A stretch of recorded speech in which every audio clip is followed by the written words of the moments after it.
নমস্কার, কেমন আছেন সকলে? গোয়ার একটি নতুন পর্বে আপনাদের সকলকে স্বাগত।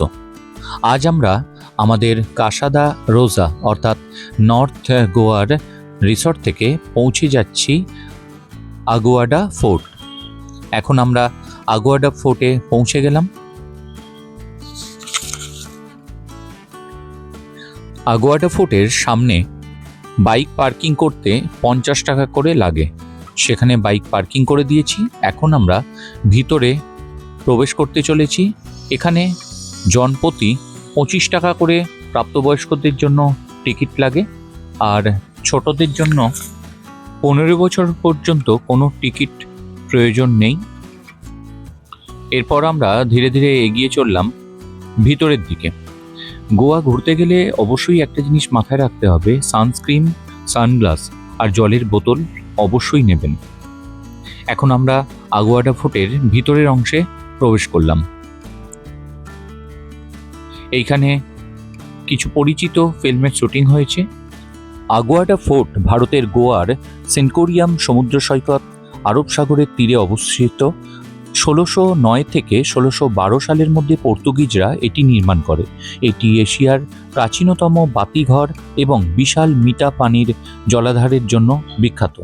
এখানে গেলে দেখা যায় বিশাল জল সংগ্রহালয়, পরিত্যক্ত বাতিঘর আর পর্তুগিজ স্থাপত্য।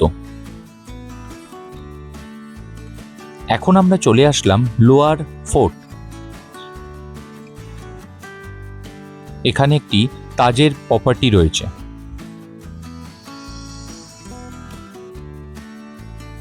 প্রধান রাস্তা থেকে একটুখানি এগিয়ে গেলে আমরা সমুদ্র সৈকতে পৌঁছে যাব।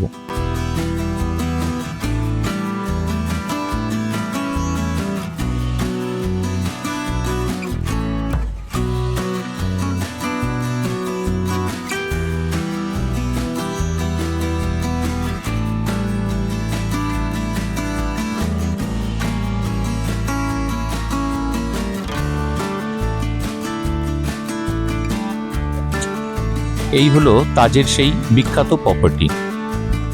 অসম্ভব সুন্দর জায়গাটি ক্যামেরাতে যত না সুন্দর, নিজের চোখে দেখলে জায়গাটির সৌন্দর্য আরো অনেক গুণ বেড়ে যায়।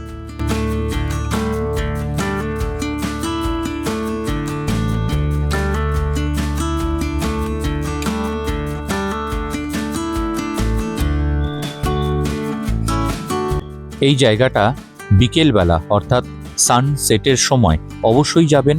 জায়গাটির মনোরম পরিবেশ আর প্রাকৃতিক সৌন্দর্য দেখতে ভীষণই ভালো লাগবে। জায়গাটিতে ওয়াটার স্পোর্টস কমপ্লেক্স অথবা সমুদ্রের বিভিন্ন রকম স্পোর্টস অ্যাক্টিভিটি করার জন্য খুব ফেমাস। যদি কেউ মনে করেন এই জায়গাটিতে স্পোর্টস করতে পারেন।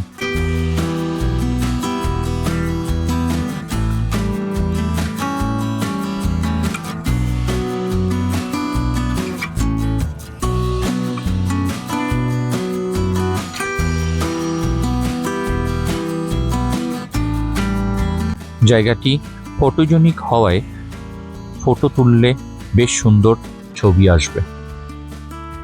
আরব সাগর ও মান্ডবী নদীর সঙ্গমস্থলে অবস্থিত এই দুর্গটি কেবল একটি ঐতিহাসিক নিদর্শন নয়, এটি এক জীবন্ত সত্তা যা সামুদ্রিক জাঁকজমক ও প্রতিরক্ষামূলক দক্ষতার গল্প ফিসফিস করে বলে।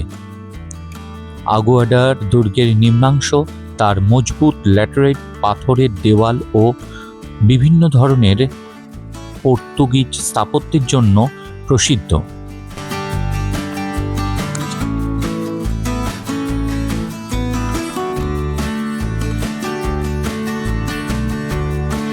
যেখানে উপকূলের রুক্ষ সৌন্দর্যের সাথে মানব প্রতিরক্ষার মিলন ঘটে, যা একধারে মনকে নাড়া দেয়, সুন্দর ও গভীরভাবে ঐতিহাসিক এক অভিজ্ঞতা তৈরি করে।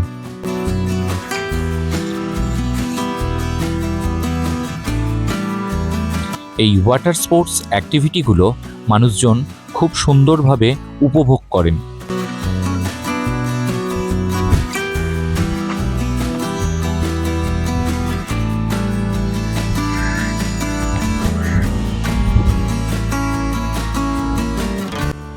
এটি হলো বিখ্যাত সেই তাজ প্রপার্টি, যার নিচের দিকে একটি রাস্তা দিয়ে আমরা কিছুটা সামনের দিকে হেঁটে ঘুরতে গিয়েছিলাম, যা দেখতে ভীষণই ভালো।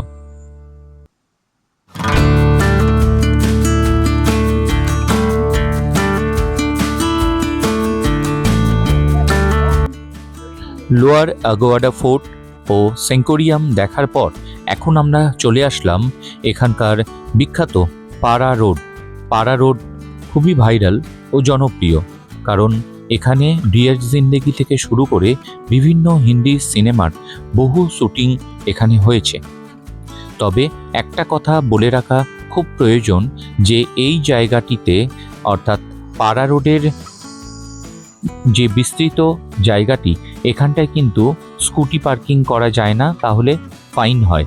সেই জন্য ওখানে যদি ঘুরে দেখতেই হয় তাহলে স্কুটি একেবারে চালিয়ে নিয়ে বেরিয়ে যেতে হবে, অথবা কেউ যদি মনে করেন দাঁড়িয়ে ফটোশ্যুট করবেন, সেক্ষেত্রে ওখানে সাইকেল ভাড়া পাওয়া যায় এবং সেটাকে নিয়ে আপনারা কিন্তু ঘুরে বেরিয়ে দেখতে পারেন। পাড়া রোডের পরন্ত বিকেলের সূর্যাস্ত ভীষণই ভালো লাগছিল।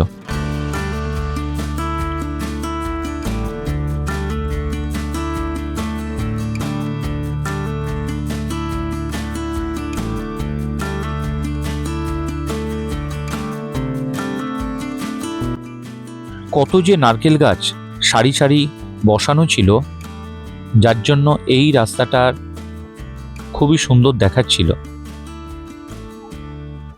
প্রচুর মানুষজন ফটোশ্যুট করছেন, কেউ রিলস বানাচ্ছেন, দেখতে ভীষণই ভালো লাগছিল।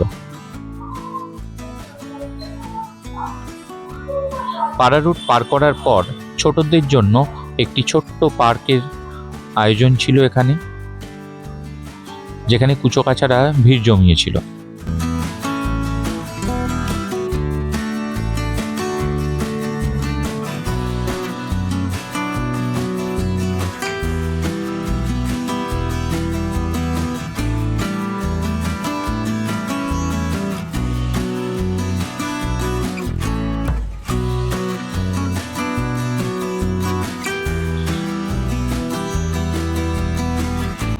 আজকের পর্বে এতটুকুই। দেখা হচ্ছে নতুন একটি গোয়ার সিরিজ নিয়ে। ততক্ষণ ভালো থাকবেন, সুস্থ থাকবেন।